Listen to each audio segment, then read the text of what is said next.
And Hooper asked Quint, what's that one? Leviathan. Huh? Leviathan. That was Leviathan. the third one. Hey, that's a biblical thing. Yeah, sure, why not? I don't know. You were naming things under the water. I thought I'd just throw one out. No, that was their name. Oh, yeah. Hey, everybody. This is Drew, and today we are going to start my top 6 favorite movies of all time. And coming in at the number 6 spot is a movie that made my list for reasons that probably wouldn't make other people's list. And that movie is Jaws. I was right, Jay. It did start with a J. But it's not Judge Dredd. Not Judge Dredd. I was It's gonna say, that Jaws. was a bad movie, right? Probably. Yeah, I haven't seen either of them. So. Stallone? Yeah, so Jaws comes in at number 6. And if you haven't seen it, which I think most people have, and if you haven't seen it, you definitely know the theme music. Nathan, you got it. But you know the theme music, though. Of course. Right. Everybody knows John Williams' score to Jaws. It's directed by Steven Spielberg, one of his first films. Richard Dreyfuss is in it. The cast is great. It's got some humor. And it made my list because, when I was a kid, I spent a lot of time at my grandparents' house. And my grandmother always had these videotapes, which I've spoken before about, where she's got all these like great movies on one, like Return of the Jedi, Ghostbusters, and Snarband was on one tape. She had Jaws. And I would watch that movie like every week. So it was always one that I always kind of fell back to and I went with. But the reason that Jaws makes my top 6 list is because of a story that is told within the movie. You got Hooper and Quint, Chief Brody, they're all on the boat. They're getting drunk. They're talking about what their scars are on their bodies. This is a thrasher shark and this is an eel and this is whatever. And Hooper asked Quint, what's Leviathan. That one? Huh? Leviathan. That was the third one. Hey, that's a biblical thing. Yeah, sure, why not? I don't know. You were naming things under the water. I thought I'd just throw one out. No, that was their name. Oh, yeah. Sorry, I confused you. Let's move on. Well, that was good. That was good content. Let's keep. Oh, that's not in the movie? Dang it. No. So they're sharing these stories, and they ask. Quint is telling about one scar they got, and he says, "Oh, that's the USS Indianapolis." And he tells the story about the USS Indianapolis. And Nathan, are you familiar with the USS Indianapolis? Yeah, the boat that went into Japanese waters. They made the Nicolas Cage movie and the shark ate all the people. Of course he knows about it. They made a Nicolas Cage movie. So the story of this that he tells, and the USS Indianapolis had a top secret mission during World War II. And it was docked in San Francisco. And it was told to take a cargo and deliver it to naval forces in Guam. And it's so top secret that the crew didn't even know what was on board. All they knew is you have to get this to Guam. So they left. They delivered it to Guam. And what the cargo was actually components to the bomb that was dropped on Hiroshima. So they make the delivery and they're heading to the island of Tinian. And they're cruising at night. It's a cloudy night. You're supposed to zigzag. And the captain decided, let's stop zigzagging. It's cloudy. Let's make some time, and we're going to go straight. So he's shooting straight. And just at the right moment, the clouds parted. It's a full moon. You can see the silhouette of the ship in the distance. And at that same time, a Japanese sub had its periscope up, and it spotted the Indianapolis. And it fired torpedoes into its hull and sunk the ship in 12 minutes. A lot of lives were lost on the ship, but a lot of guys got out into the water. Now, this is in July in the South Pacific. It's warm. It's a little warm. And these men floated in this ocean for 3 days. They weren't even reported missing because this was such a top secret mission that no one was missing them. I remember there's a restaurant in Danville, Illinois. It was Schroeder's. Doug knows it really well. And he had all these World War II stuff all over the walls in this place. And he had a newspaper clipping from the day that Japan surrendered. And it's big headline, war over, Japan surrenders, da, da, da, da. At the very, very, very, very bottom said, Indianapolis sunk, massive loss of life. Just this little tiny bitty thing. Because it happened after they released it after the war was over. But anyway, these men are floating in this ocean for 3 days. They're dying of dehydration, of starvation. They're drowning. They're burned. And then there's the sharks that are just picking these guys off one by one. And they were only spotted because a plane flew overhead and spotted a little group of them and was able to radio in for help.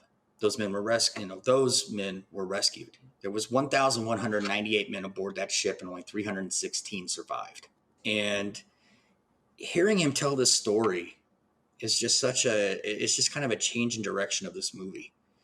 And what also hits with me is my grandfather was in the Navy during World War II. He served on board the USS French, and he was one of the men who rescued those survivors. Oh, wow. Whoa, Didn't know really? that. Yeah. When they did the downtown Indianapolis on the canal, they have the USS Indianapolis Memorial. So when they were dedicating that, my grandfather went, and my grandmother made him wear a name tag that had his name, and it said USS French on it.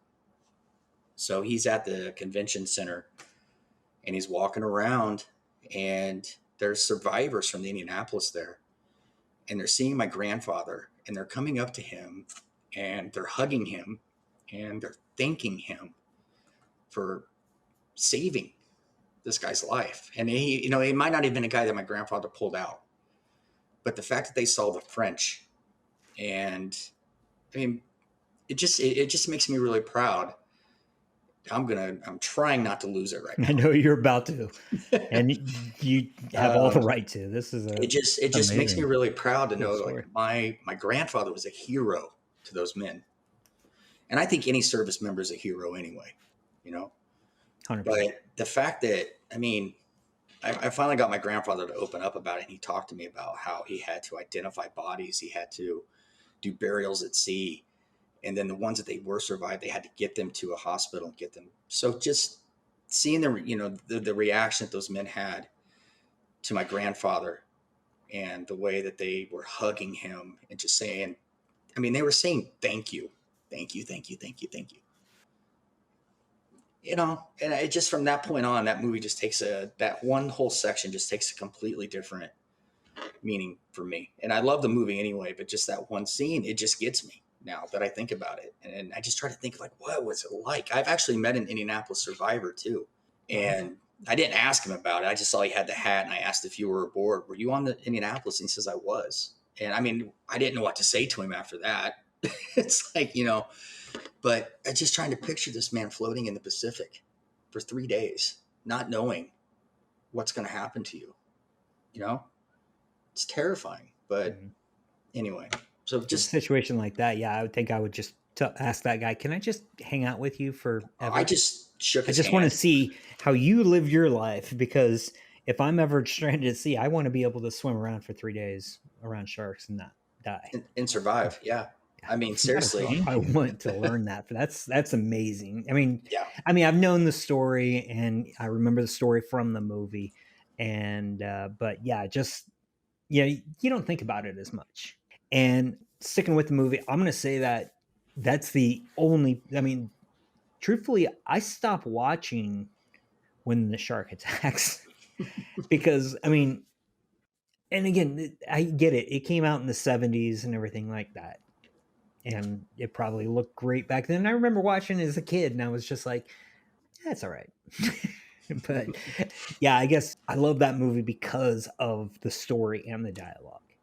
I will watch that movie from the beginning to that scene when they're drinking and everything like that, and catch all the funny stuff. But yeah, once basically he jumps up on the deck and swallows Quint, I'm kind of out. You're kind of done at that point. Yeah, because I skip most of the shark parts. They're not as interesting to me, but the story is really cool. The acting is great. And yeah, the stories they tell, it's almost like watching a Quentin Tarantino movie, because the dialogue is smooth.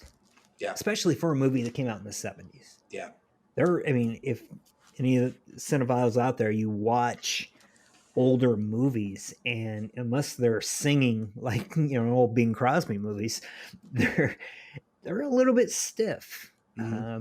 Movies have evolved so much, and I've talked about this plenty of time about kid actors when I was growing up and how bad I thought they were, and you can see how they've improved. But in this instance, you had a great director. Yeah, Spielberg. And he had a really good script. and he was able to pull the stories out of these people, and it made it emotional. It made it good. And then the mechanical shark showed up. That Yeah. kind of killed it for me, but I totally get it. I mean, like I said, I don't know, I wouldn't be in my top 6, but that's when you said Jaws, that's the first thing that popped in my head was like, I skipped the shark parts. I like everything else. Yeah, the human element of it is what really makes that movie. It's the interaction of the characters and the humor that they have. Hooper and Quint hate each other, so they're always kind of going back and forth. You know, Chief Brody hates being on the water, and here he is forced to be out on a boat. You know, the whole famous "you're going to need a bigger boat" was completely ad-libbed. So it was just one of those nice little moments that they had. So, yep. What was their purpose in putting the Indianapolis story into Jaws? Like, did one of those survivors then have to face Jaws? Because that would be a really terrible thing to happen to I somebody. think that's what he was going for. Yeah, well, Quint was talking about, they were just sharing scars, and he told the story. He just basically said he'll never put a life jacket on again. Like, you know, he's like, I'm not, because he told a story about his friend who you could hear screaming, and he found his friend, and his friend ended up bobbing up and down, and he just decided, I'm not ever going to put on a life jacket. If this is my time to go, if I'm stuck in that situation again, I got to go. And for it's the a neat story to put into that middle. They're shark having movie. Yeah. I mean, being stranded at sea, and makes it real. It does. It really does make it real. Yeah. So, and keep in mind, this movie came out in what, 79, 80? 74? 5? Nah, was it that old? Yeah. No, I think I was alive when it came out. 74, 75. Was it? Was that? 75. 75. Okay. I was barely alive. All right. So my bad. But still, 75, that is less than 30 years from when World War II ended. Yeah. Well, the Indianapolis happened in 45. Yeah. So you're still, years. I mean, everyone watching this movie about a killer shark probably knows about the Indianapolis. Yeah. And, it was cool hearing Drew just tell the little parts of it and the stories we hear in Jaws, but that's what the USS Indianapolis was famous for, was the fact that it sunk and that a lot of the people were attacked by sharks. Mm-hmm. And that was the horror story for it. And so if you bring something real about sharks into a shark movie, that just brings the reality a little bit more out. So again, whoever wrote this, they came up with excellent stories, and that's the perfect story to tell. Yeah. Plus, Quint was right about that right age. He would have been, mm-hmm. In his early 20s and during World War II. And yeah, absolutely, a guy like that has seen some action, seen some crazy stuff. So yeah, it was Peter Benchley wrote the screenplay. It's based on his novel. Okay. Which came out in 74. So they made this novel, and then they immediately made a movie about it. And I think he had a hand in writing some of the script. Do you have any pets? Question: Did that real event inspire this movie? Would there be a Jaws novel or movie if there hadn't been the USS Indianapolis incident? I don't know. That's a good question. I'd have to actually look. I haven't really looked Eventually. Yeah, I haven't really looked into him. I know he wrote a lot of books about oceans, so I know he was into that, but I'm not sure what his inspiration was to write it. I think yeah. And keep in mind, well, I mean, book-wise, there's probably plenty of books out there, but movie-wise, there's a really, really strong chance that this was probably the first time they could truly do a shark movie. Yeah.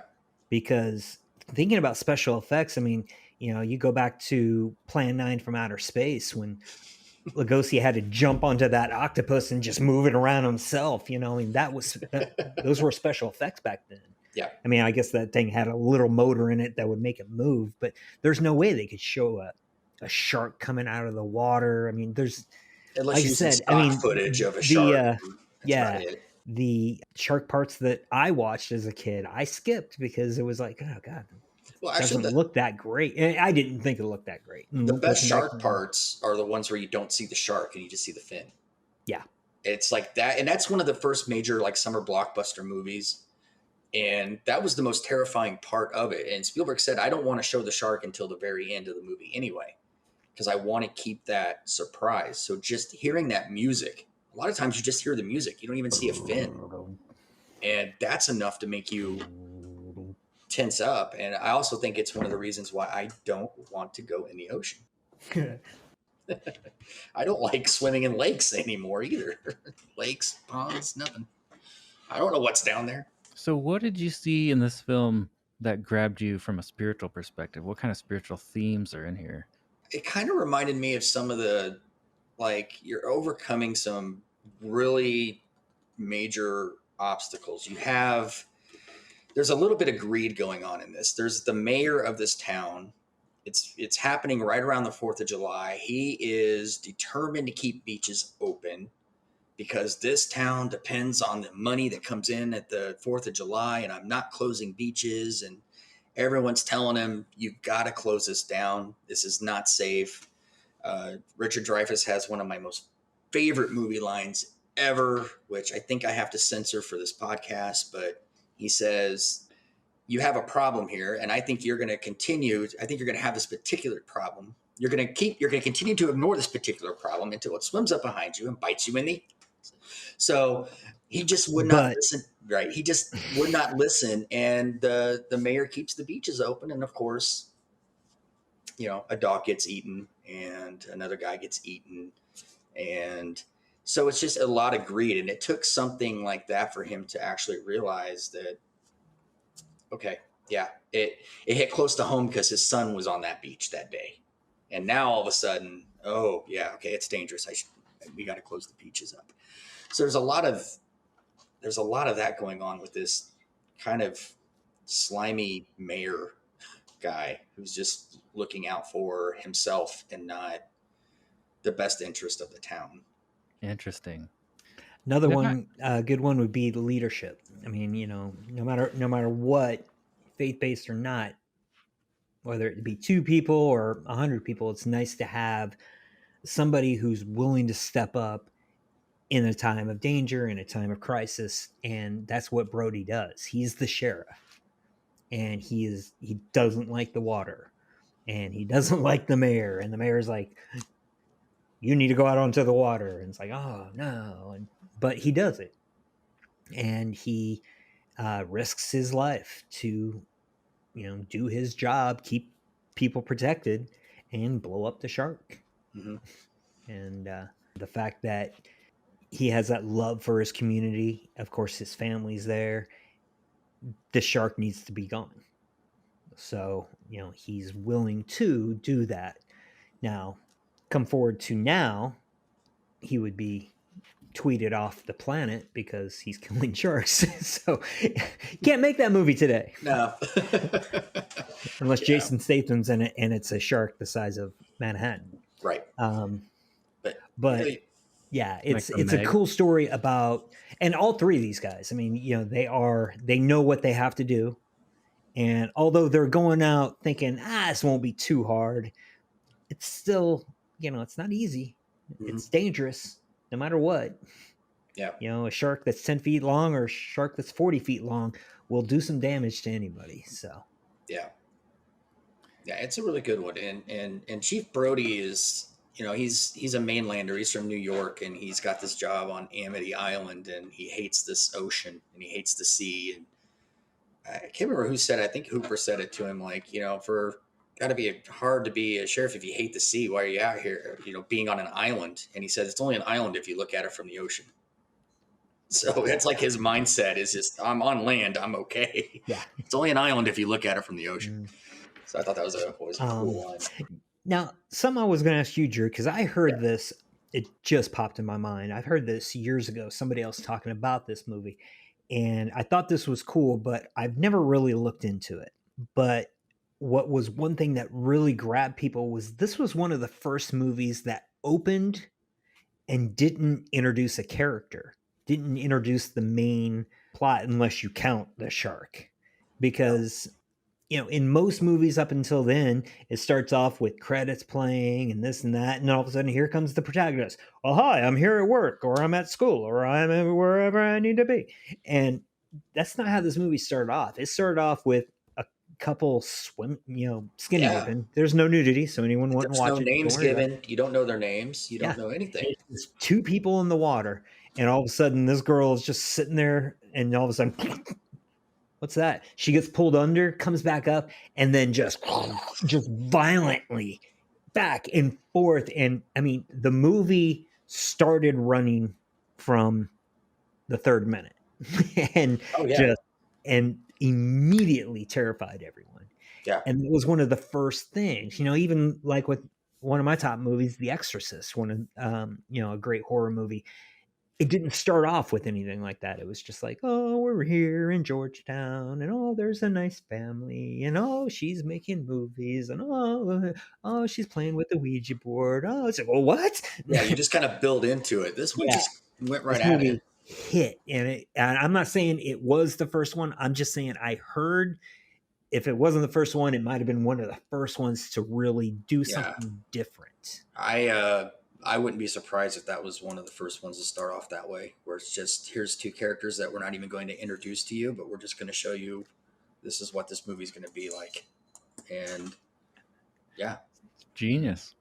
Yeah, so I think that had a big thing to do with it too, because starting off like that just completely throws people off kilter, and it's like, you're expecting to be scared, but it's like, all right, I'm good. Mhm. Yeah, I haven't even taken your first bite of popcorn, you're already Someone's thrown. already. Well, we don't think about the sea being scary so much because we live in like the mainland, Indiana. But like on another spiritual theme, I think we talked about this on our Eternals podcast. We talked about the sea was a metaphor for chaos. So back in ancient times, all of these cities would have been along the sea or the river, and they were kind of terrified of the sea because of what it could do. It could kill you. So it was associated with, like, metaphorically, chaos and death. And Mesopotamian people, they even had this god.